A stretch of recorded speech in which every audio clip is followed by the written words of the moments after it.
എൻ്റെ പേര് ഷൈനി വിപിൻ. ഇതെൻ്റെ ഹസ്ബൻഡ് വിപിൻ. എൻ്റെ മൂത്ത മോള് ആഞ്ചലീന വിപിൻ, രണ്ടാമത്തെ കുട്ടി ആൻസിയ, മൂന്നാമത്തെ ആർദർ. ഞാൻ ആദ്യമായി ഓൺലൈനിലാണ് ഉടമ്പടി എടുക്കുന്നത് 2023. എൻ്റെ മൂന്നാമത്തെ കുഞ്ഞിനെ ഗർഭിണിയായപ്പോൾ ഡോക്ടർ പറഞ്ഞു വളരെ കോംപ്ലിക്കേഷൻസ് ഉണ്ട്, കുഞ്ഞിനെ കിട്ടാൻ ബുദ്ധിമുട്ടാണെന്ന് പറഞ്ഞു. അപ്പോൾ ജോലിയിലിടയിൽ വെയിറ്റ് ലിഫ്റ്റ് ചെയ്ത സമയത്ത് എൻ്റെ വയറിലൊരു വേദന ഉണ്ടായി. അപ്പോൾ അത് കഴിഞ്ഞ് ഉണ്ടായ സ്കാനിങ്ങിൽ എൻ്റെ യൂട്രസിനുള്ളിൽ ബ്ലീഡിങ് ഉണ്ടെന്ന് ഡോക്ടർ പറഞ്ഞു. അപ്പോൾ അത് കഴിഞ്ഞിട്ട് ഡോക്ടർ പിന്നീടുണ്ടായ ഓരോ സ്കാനിങ്ങിലും കുഞ്ഞിന് വളർച്ചയില്ല, അതുപോലെ കുഞ്ഞിന് കിട്ടാൻ ബുദ്ധിമുട്ടാണ്, നിങ്ങൾ സൂക്ഷിക്കണം എന്നാണ് പറഞ്ഞത്. അപ്പോൾ ആദ്യത്തെ 3 മാസം കഴിഞ്ഞപ്പോൾ തന്നെ ഞങ്ങൾ ഹസ്ബൻഡ് പറഞ്ഞു ജോലി വേണ്ട, ഇനി നമുക്ക് കുഞ്ഞിനെ വേണം, അതുകൊണ്ട് ജോലി നിർത്തിയേക്കാൻ പറഞ്ഞു. അപ്പോൾ എൻ്റെ എംപ്ലോയ്മെൻറ്റ് സ്ഥലത്തുനിന്ന് അവർ പറഞ്ഞത് ജോലിക്ക് വരാതെ പറ്റില്ല. അപ്പോൾ ഞങ്ങളുടെ ഇഷ്ടത്തിന് ജോലി നിർത്തി. അപ്പോൾ അതിൻ്റെ പേരിൽ ഒരുപാട് ക്വസ്റ്റ്യനൊക്കെ ഉണ്ടായിരുന്നു. ഞങ്ങൾ വെറുതെ മറ്റേണിറ്റി ബെനിഫിറ്റിന് ആപ്ലിക്കേഷൻ കൊടുത്തു. അതോടൊപ്പം ഉടമ്പടിയിൽ അമ്മയോട് പ്രാർത്ഥിച്ചു, അമ്മേ ഞങ്ങൾക്ക് ഒരു ബുദ്ധിമുട്ടുകളും പ്രഗ്നൻസിയിൽ ഉണ്ടാകരുത്, ഞങ്ങളുടെ കുഞ്ഞിന് ഒരു കുഴപ്പവും ഇല്ലാണ്ട് കിട്ടിയേക്കണേന്ന് ഞങ്ങൾ പ്രാർത്ഥിച്ചു. ഉടമ്പടിയെക്കുറിച്ച് അന്ന് ഞങ്ങൾക്ക് കൂടുതലായിട്ടൊന്നും അറിയില്ല. എൻ്റെ ഒരു സുഹൃത്ത് ഈ പ്രാർത്ഥന അയച്ചു തന്നു, ഇത് പ്രാർത്ഥിച്ചാൽ മതി, കുഴപ്പമൊന്നുമില്ലാതെ നിൻ്റെ കുഞ്ഞിനെ കിട്ടുമെന്ന് പറഞ്ഞു. അപ്പോൾ ഞങ്ങൾ അതിലങ്ങ് അടിയുറച്ച് വിശ്വസിച്ച് ഞങ്ങൾ കുടുംബ പ്രാർത്ഥന ചൊല്ലി കഴിയുമ്പം ഈ പ്രാർത്ഥന എത്തിക്കും. പിന്നെ ഓരോ പേപ്പറുകൾ ചെയ്യുമ്പോഴും അമ്മേനെ വിചാരിച്ചങ്ങ് ചെയ്യും. ഞങ്ങൾ വെറുതെ മറ്റേണിറ്റിക്ക് കൊടുത്തു. ഞങ്ങൾ മറ്റേണിറ്റിക്ക് മാത്രമേ കൊടുത്തുള്ളൂ, ഒന്നും ആകുമെന്ന് വിചാരിച്ചില്ല. പക്ഷേ അവർ വിളിച്ചിട്ട് പറഞ്ഞു, നിങ്ങൾ എന്താണ് EIക്ക് കൊടുക്കാത്തത്, നിങ്ങളെ ഹെൽപ്പ് ചെയ്യാം, നിങ്ങൾ അതും കൂടെ കൊടുക്ക്, നിങ്ങൾക്ക് അതിൻ്റെ ബെനിഫിറ്റ് കൂടെ കിട്ടുമല്ലോ എന്നൊക്കെ പറഞ്ഞ് ഞങ്ങൾക്ക് 3 മാസം തൊട്ട് ഞാൻ അവധിയെടുത്ത ആ ഡേറ്റ് തൊട്ട് അവരിങ്ങോട്ട് ഞങ്ങൾക്ക് പേയ്മെൻറ്റ് ചെയ്യുമായിരുന്നു. ഞങ്ങൾ അതിനുവേണ്ടി ഒന്നും ചെയ്തില്ല. പക്ഷേ അവരിങ്ങോട്ട് വിളിച്ച് ഞങ്ങൾക്ക് പേയ്മെൻറ്റ് തന്നു. അന്ന് തൊട്ട് 1.5 വർഷത്തേക്ക് ഞങ്ങൾ EIയിലായിരുന്നു. പിന്നെ എംപ്ലോയ്മെൻറ്റിൽ ഞാൻ വർക്ക് ചെയ്തിരുന്ന സ്ഥലത്ത് ഒരുപാട് പ്രോബ്ലംസ് ഉണ്ടായിരുന്നെങ്കിലും എൻ്റെ ജോലിയൊന്നും പോകാതെ അവിടെയും കുഴപ്പങ്ങളൊന്നും ഉണ്ടായില്ല. പിന്നെ അവസാനമൊക്കെ എനിക്ക് ഓരോ 2 ദിവസം കൂടുമ്പോഴും ഹോസ്പിറ്റലിൽ പോയി ചെക്കപ്പ് ചെയ്യണമായിരുന്നു. പിന്നെ കുഴപ്പമൊന്നുമില്ലാതെ എൻ്റെ കുഞ്ഞിനെ എനിക്ക് അമ്മ തന്നു.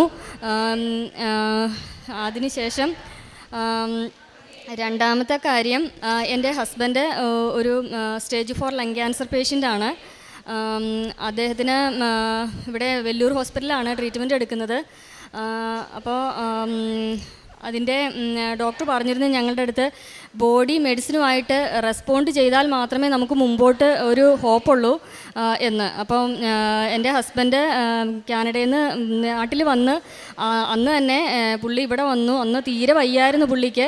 പക്ഷേ എങ്കിലും ഇവിടെ വന്ന് ഉടമ്പടി എടുത്തതിന് ശേഷമാണ് വെല്ലൂർക്ക് പോകുന്നത്.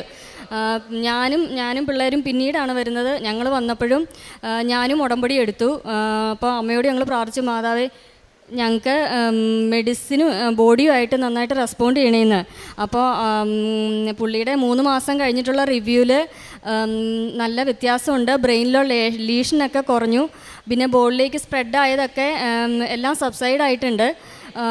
അപ്പോൾ ഈ മെഡിസിൻ ഇങ്ങനെ കണ്ടിന്യൂ ചെയ്താൽ മതി എന്നാണ് ഡോക്ടർ പറഞ്ഞിരിക്കുന്നത്. അപ്പോൾ ഇതിൻ്റെ കോംപ്ലിക്കേഷനായിട്ട് പുള്ളിക്കാരന് ഹെമറോയിഡ്സ് ഉണ്ടായിരുന്നു. അതെന്ന് പറഞ്ഞാൽ ഭയങ്കര ബ്ലീഡിങ് ആയിരുന്നു. ആദ്യം ഞങ്ങൾ ഇവിടെ കാരിത്താസിലായിരുന്നു അന്നേരം കാണിച്ചത്. അപ്പോൾ ഗ്യാസ്ട്രോയിൽ കാണിച്ചു. ആദ്യം മെഡിസിനും ഓയിൽമെൻറ്റ്സും ഒക്കെ ഉണ്ടായിരുന്നു, അതൊക്കെ തൂത്തു. പക്ഷേ കുറയുന്നുണ്ടായില്ല. പിന്നെ പുള്ളിക്കാരൻ ഇരിക്കുമ്പോഴും നടക്കുമ്പോഴും ഒക്കെ ഈ ബ്ലഡ് ഇങ്ങനെ പീരീഡ്സ് പോലെ ഇങ്ങനെ ബ്ലഡ് ഇങ്ങനെ ഒഴുകുവാണ്, ഒഴുകി പോകാൻ തുടങ്ങി. അപ്പോൾ സർജനെ കാണിച്ചു. സർജൻ പറഞ്ഞു ഫിഷറാണ്, നമുക്ക് സർജറി ചെയ്യേണ്ടി വരുമെന്ന് പറഞ്ഞു. അപ്പോൾ ഞങ്ങൾക്ക് ടെൻഷനായി. അത് കഴിഞ്ഞ് പിന്നീട് ഓയിൽമെൻറ്റ്സും മരുന്നും ഒക്കെ തന്നു നോക്കി. എന്നിട്ട് കുറഞ്ഞില്ലെങ്കിൽ നമുക്ക് ചെയ്യാമെന്ന് പറഞ്ഞു. ഇതൊക്കെ തൂത്തു. എന്നിട്ടും വ്യത്യാസം വന്നില്ല. അപ്പോൾ ഞങ്ങൾ പിന്നെ മെഡിസിൻ എല്ലാം നിർത്തിയിട്ട് അമ്മയുടെ തൈലം ഓയിൽമെൻറ്റിന് പകരം അമ്മയുടെ തൈലം തൂക്കും. സിറ്റ്സ് ബാത്തിൻ്റെ ടൈമിൽ ഉപ്പിൻ്റെ ഒപ്പം മാതാവിൻ്റെ ഉപ്പ് ഇടും. പിന്നെ വെള്ളത്തിൽ ഉപ്പിട്ട് അതും ഉള്ളിലേക്ക് കഴിക്കും. പിന്നെ അത് മാത്രമേ ഞങ്ങൾ ചെയ്തുള്ളൂ. പിന്നെ ഒരു കുറച്ച് ദിവസം കൊണ്ട് തന്നെ അത് പെട്ടെന്ന് അങ്ങ് സ്വിച്ച് ഇട്ട പോലെ എല്ലാം ബ്ലീഡിങ്ങും എല്ലാം അങ്ങ് സ്റ്റോപ്പായി. വയറിന് വേദന ഉണ്ടായിരുന്നു, അത് പോയി. ബാക്ക് പെയിനും എല്ലാം അങ്ങ് പെട്ടെന്ന് അങ്ങ് നിന്നു. പിന്നീട് ആ ഒരു ബുദ്ധിമുട്ട് ഉണ്ടായിട്ടില്ല. പിന്നെ മൂന്നാമത്തെ കാര്യം, ഞാൻ 2 പ്രാവശ്യം എൻക്ലക്സാറിന് എഴുതിയിരുന്നു, പക്ഷേ എനിക്ക് കിട്ടിയില്ല.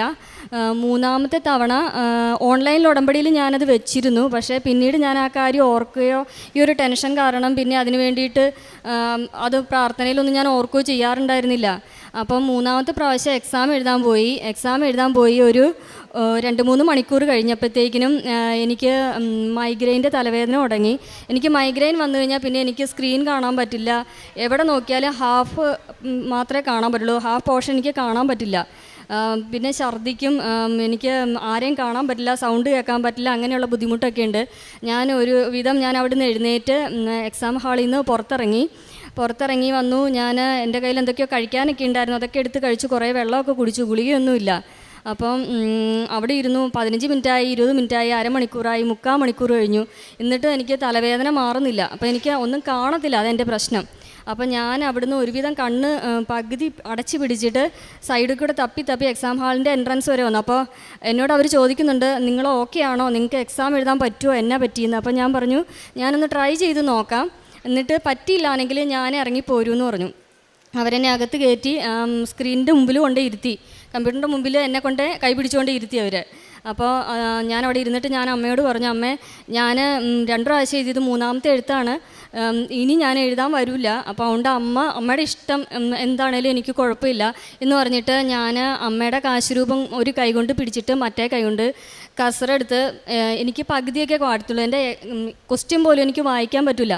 എനിക്ക് എവിടെ കർസർ ഇരുന്നോ അവിടുന്ന് ഞാൻ ടിക്കറ്റ് വിട്ടു. അമ്മേനെ മാത്രം കൈ പിടിച്ചു, അമ്മ ടിക്കറ്റ് ഓളുക എന്ന് പറഞ്ഞിട്ട് ഞാൻ വിട്ടു. ഒരു 10-20 ക്വസ്റ്റ്യൻ ആയപ്പോഴേക്കും സിസ്റ്റം ഷട്ട് ഡൗൺ ആയി.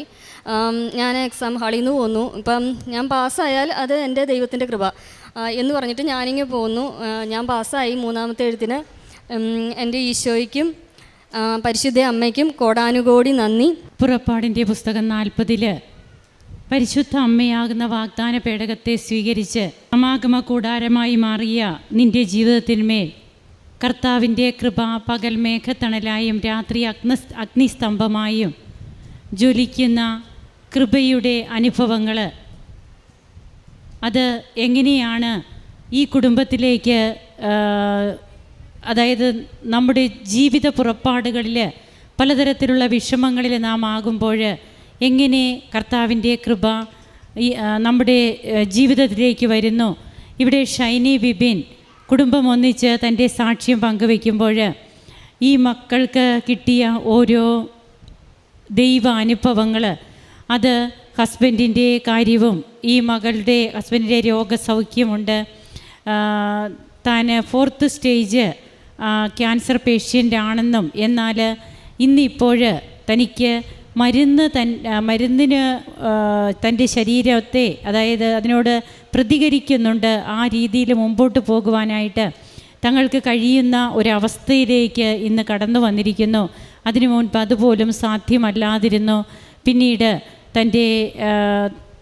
തൻ്റെ തന്നെ എക്സാമിൻ്റെ കാര്യം, അതുപോലെ ഹസ്ബൻഡിന് മറ്റൊരു രോഗസൗഖ്യം ലഭിക്കുന്നത്, ഇങ്ങനെ കുഞ്ഞുങ്ങളുടെ കാര്യവും തങ്ങളുടെ കാര്യവുമൊക്കെ എങ്ങനെയാണ് അമ്മയാകുന്ന വാഗ്ദാന പേടകത്തെ ജീവിതത്തിലേക്ക് സ്വീകരിച്ച് കഴിയുമ്പോൾ ആ വാഗ്ദാന പേടകമായ അമ്മ, പുതിയ നിയമത്തിലെ വാഗ്ദാന പേടകമായ അമ്മ എങ്ങനെ ഓരോ കുടുംബത്തിലേക്കും കടന്നു വരുന്നു.